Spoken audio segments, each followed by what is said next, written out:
আওয়ামী লীগের সকল ধরনের রাজনৈতিক কর্মকাণ্ডের উপর নিষেধাজ্ঞা আরোপ করেছে এবং এই নিষেধাজ্ঞা চলবে ততদিন যতদিন না আওয়ামী লীগের দুর্নীতিপরায়ণ অথবা যাদের বিরুদ্ধে মামলা আছে সেদের বিরুদ্ধে মামলা সম্পন্ন না হবে এবং দলীয়ভাবে আওয়ামী লীগের যে অপরাধসমূহ সেগুলো নিয়ে বিচার শেষ না হবে ততদিন পর্যন্ত এই নিষেধাজ্ঞা চলবে।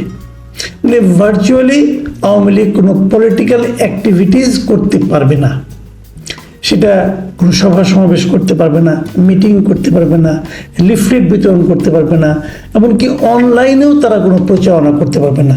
মানে সোমবার দিন যখন এই সিদ্ধান্তটা স্বরাষ্ট্র মন্ত্রণালয়ের পক্ষ থেকে প্রজ্ঞাপনটা জারি করা হয় তখন এর নানা ধরনের ব্যাখ্যা কিন্তু আমরা শুরুর দিকে শুনতে পাই এবং সেই ব্যাখ্যাগুলি আমার কাছে কিছুটা ভীতিকর, কিছুটা কনফিউজিং মনে হতে থাকে। রাতে, অনেক রাতে, 12টার দিকে, 12টারও পরে প্রধান উপদেষ্টার প্রেস উইং থেকে একটা ব্যাখ্যাও দেওয়া হয়। আওয়ামী লীগের কার্যক্রম নিষিদ্ধ হওয়ার পর দলটির নেতা কর্মীদের গ্রেপ্তারের বৈধতা পেয়েছে পুলিশ। মানে পুলিশ দলটির নেতা কর্মীদেরকে এখন গ্রেপ্তার করতে পারবে। মানে এখন কোশ্চেনটা হলো, যেই মুহূর্তে আওয়ামী লীগ নিষিদ্ধ হয়ে গেল, আওয়ামী লীগের তো কোনো অ্যাক্টিভিটিস নাই, নিষিদ্ধ মানে আওয়ামী লীগের অ্যাক্টিভিটিস নাই। এখন অ্যাক্টিভিটিস না থাকার কারণে আওয়ামী লীগের একজন নেতা অথবা কর্মী উনি কোনো দলীয় কর্ম করলেন না, লিফলেট বিতরণ করলেন না, সভা সমাবেশ ডাকলেন না, কোনো মিটিং করলেন না, কিছুই করলেন না, তো তাও কি তাকে পুলিশ গ্রেফতারে বৈধতা পাবে? মানে আওয়ামী লীগের সকল নেতাকর্মী কি এই প্রজ্ঞাপনের ফলে সরাসরি রাতারাতি দাগি আসামিতে পরিণত হবে? সকল নেতাকর্মীর বিরুদ্ধে কি গ্রেপ্তারি পরোয়ানা জারি হয়ে গেল এই ঘটনার মাধ্যমে? এটা কিন্তু আমার কাছে ক্লিয়ার না। কারণ পরে যে কথাগুলি বলা হয়েছে যে এতদিন প্রশ্নের মুখে পড়ার ভয় থাকলেও এখন আর আইন প্রয়োগের ক্ষেত্রে পুলিশকে বাধার মুখে পড়তে হবে না। ফলে আওয়ামী লীগের নেতাকর্মীরা গোপনে কোথাও বসে, কোথাও বৈঠক সমাবেশ কিংবা মিছিল করলে সংশ্লিষ্ট এলাকার থানার পুলিশ তাদেরকে গ্রেপ্তার করতে পারবে না। যদি গোপনে বসে তাহলে একটা বৈঠক করেন তাও পারবে না, তাহলে পুলিশ তাদের গ্রেপ্তার করতে পারবে। আচ্ছা, এখন এটা নিয়ে যে পত্রিকা আমি রিপোর্টটা পড়েছি সেই পত্রিকাতেই মানে আমি এটা কালের কণ্ঠে পড়েছি আর কি। তো কালের কণ্ঠ পত্রিকার সাংবাদিক কিছু জিজ্ঞাসা করেছিল, দুজন ঊর্ধ্বতন পুলিশ কর্মকর্তাকে জানতে চেয়েছিল বিষয়টা আসলে কি মিন করে। তখন একজন পুলিশ কর্মকর্তা কালের কণ্ঠকে জানাইছে যে কেউ যদি আওয়ামী লীগের পক্ষে ফেসবুকে পোস্ট দেয়, আবার সেই পোস্টে কেউ যদি কমেন্ট করে, গুজব ছড়ায়, তাদেরও চিহ্নিত করে সাইবার সিকিউরিটি অ্যাক্টে গ্রেপ্তার করা হবে, মামলা দেওয়া হবে। তো আমার কাছে এটাও ক্লিয়ার না। কারণটা আমি বলি, ধরেন একজন আওয়ামী লীগের পক্ষে পোস্ট দিল, সেখানে আমি এটা কমেন্ট করলাম, কমেন্ট করে তাকে বললাম যে আপনার এই পোস্ট যে পক্ষে দিয়েছেন এটা ঠিক না, আওয়ামী লীগ এটা মন্দ দল, এই কথা আমি কমেন্ট করলাম। আমার কমেন্টটা কিন্তু যে পোস্ট দিয়েছে তার বিপক্ষে গিয়েছে।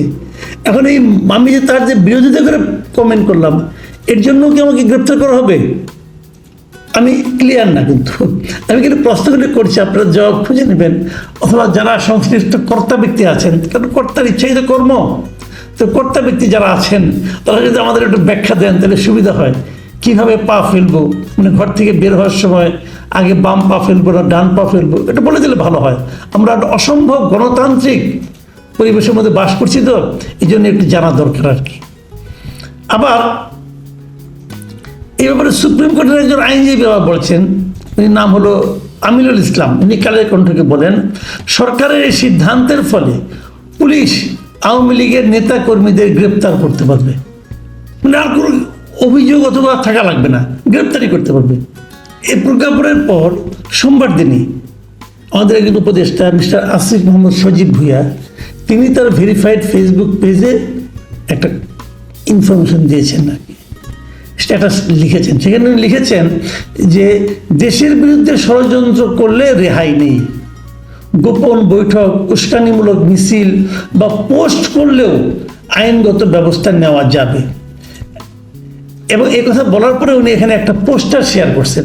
সেই পোস্টারে লেখা আছে যে ফেসবুক, ইউটিউবে আওয়ামী লীগের পক্ষে কথা বললেই গ্রেপ্তার।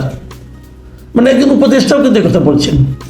রাতে, সোমবার দিবাগত গভীর রাতে প্রায় 12টার দিকে আমরা তারপর পেলাম যে রাত 12:15টার দিকে অন্তর্বর্তীকালীন সরকারের প্রধান উপদেষ্টা যিনি আছেন তার যে প্রেস উইং, সেখানে একটা বিবৃতি পাঠানো হয়েছে বিভিন্ন মিডিয়াতে।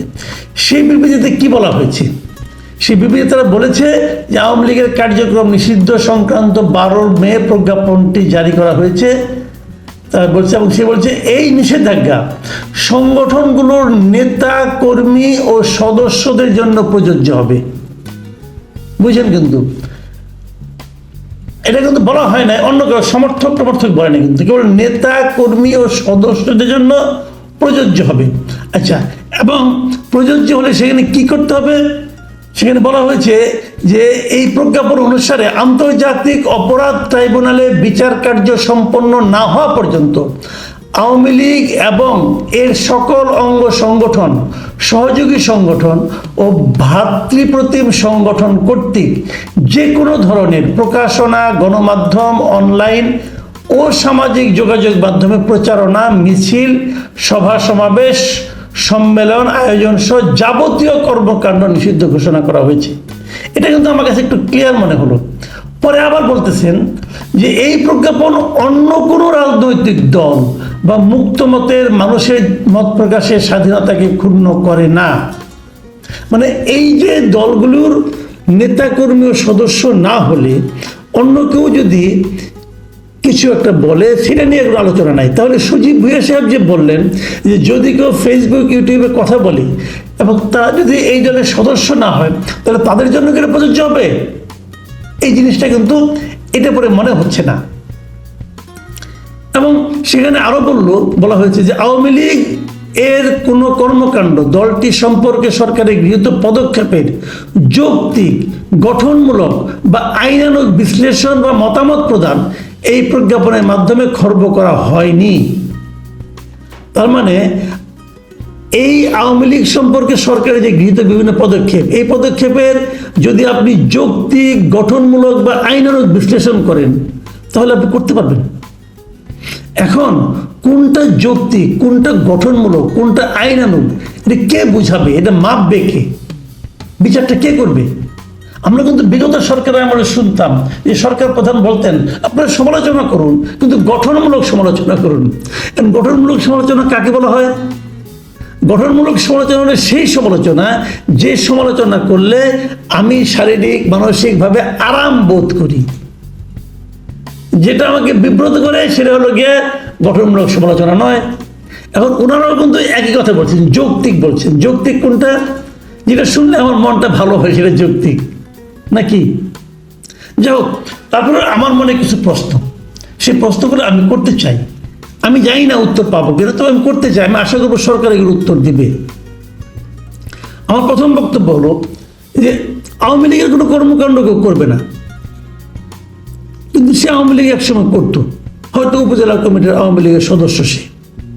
এখন সে কি এখন রাস্তায় চলাফেরা করতে পারবে? সে কি বাজারে যেতে পারবে? সে কি তার স্ত্রী, পুত্র, কন্যাদের নিয়ে কোনো সামাজিক অনুষ্ঠানে যেতে পারবে? নাকি গেলে তাকে এখানে মব ভায়োলেন্সের শিকার হতে হবে এবং তাকে কেউ চট থাপড় মারলে কোনো বিচার হবে না? এটা এই জিনিসটা একটু প্লিজ ক্লিয়ার করেন আপনারা। রাজনৈতিক কর্মকাণ্ড করলে আপনি অপরাধ, কিন্তু রাজনৈতিক কর্মকাণ্ড আমি করলাম না, আমি এমনি হাঁটতেছি রাস্তা দিয়ে, আমাকে ধরে চট থাপড় মারবেন অথবা পুলিশ আমাকে ধরে নিয়ে যাবে? এই জিনিসটা ক্লিয়ার করা মনে হয় দরকার। আবার হয়তো একসময় একজন অনেকদিন আগে আওয়ামী লীগ করতেন, এখন আওয়ামী লীগও করে না, আওয়ামী লীগের কোনো কমিটিতেও সে নাই, তাহলে তার জন্য কি প্রকাশ্যে নির্ভয়ে চলাফেরা করার অধিকার থাকবে? আচ্ছা, আরেকটা কথা, মাঝে মাঝে আমরা শেখ হাসিনা ফোন কল দেখি, সেই ফোন কল নিয়ে আবার এখানে প্রচার করা হয়, কিছু কিছু ক্ষেত্রে হাস্যরস করা হয়, কিছু কিছু কেউ কেউ আবার সিরিয়াসলি নেন। তো এই ধরনের ফোন কল কি মিডিয়াগুলো প্রচার করতে পারবে? আরেকটা প্রশ্ন যেটা আমি করতে চাচ্ছি, যে আওয়ামী লীগের কোনো নেতার ইন্টারভিউ কি প্রচার করা যাবে? সে যদি দলীয় প্রচারের জন্য কথা না বলে, মনে করেন একজন নেতা সে দলের পক্ষে কিছু করছে না, কিন্তু সে দলের হয়তো সমালোচনাই করছে যে আওয়ামী লীগ ওই কাজটা ঠিক করে নাই, ওই কাজটা ঠিক করে নাই, এই ধরনের একটা কথা সে বলতে চাচ্ছে, বলছে, এটা কি প্রচার করা যাবে? আচ্ছা, আওয়ামী লীগ গত 15 বছরে কি কি মন্দ কাজ করেছে, এটা কি বলা যাবে?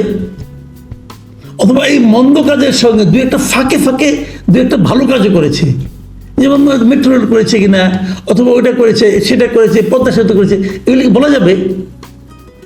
জানার খুব আগ্রহ, আমি কৌতূহল থেকে জিজ্ঞেস করতেছি। এরপরে আরেকটা কাজ, যে ধরেন সরকার কোনো একটা কাজ করছে, এই ধরনের একটা কাজ হয়তো আওয়ামী লীগ সরকারও করেছিল, এই দুটা কাজের মধ্যে কি তুলনা করে কোনো আলোচনা করা যাবে? যদি সেটা আওয়ামী লীগ আমলে মন্দ হয়ে থাকে তাহলে করা যাবে, অথবা যদি এই সরকারের কাজটা যদি ভুল হয়ে থাকে, আওয়ামী লীগটা বেটার ছিল, যদি এমন কিছু হয়, সে আলোচনা করা যাবে?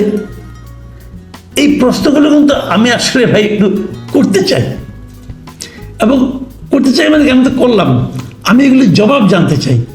আপনারা প্লিজ সরকারের পক্ষ থেকে এই টু দ্য পয়েন্টে একে ভেঙে ভেঙে বলেন, তা নাহলে আমি তো বুঝতে পারবো না এই যে কোনটা বলে আমি বিপদে পড়ে যাব। মানে আমাদের সীমাবদ্ধতা কতটুকু, কথার সীমা কতটুকু। আমি জীবনে কখনো আওয়ামী লীগ করি নাই, আমি আওয়ামী লীগের কোনো সদস্য না, নেতা না, কর্মী না, কাগজে কলমে কোথাও না, মানে এমনিও কোথাও না, তা আমি কি আলোচনাগুলি করতে পারবো? আচ্ছা, আওয়ামী লীগের কোনো পুরনো লোক, নেতা, তার সঙ্গে আমি কথা বলতে পারবো? যদি আমার সাথে দেখা হয়, সালাম দেয়, আমি কি সালামের জবাব দেবো, নাকি না দিয়ে হেঁটে চলে যাব? অথবা কোনো নেতা যদি বিদেশ থেকে আমাকে, এত হোয়াটসঅ্যাপে নাম্বার অনেকের আছে, কেউ যদি আমাকে ফোন করে, আমি কি ফোন কলটা ধরবো নাকি ধরবো না? প্লিজ এই বিষয়গুলো একটু সরকারের কাছে অনুরোধ, আপনি একটু ক্লিয়ার করেন ভাই। প্রিয় দর্শক, আমার ধারণা আমার এই প্রশ্নগুলোর মাধ্যমে আপনাদেরও কিছু প্রশ্নের জবাব হয়তো আপনারা পেয়ে যাবেন। আমরা আশা করব সরকার হয়তো এগুলো ব্যাখ্যা আমাদেরকে দেবে।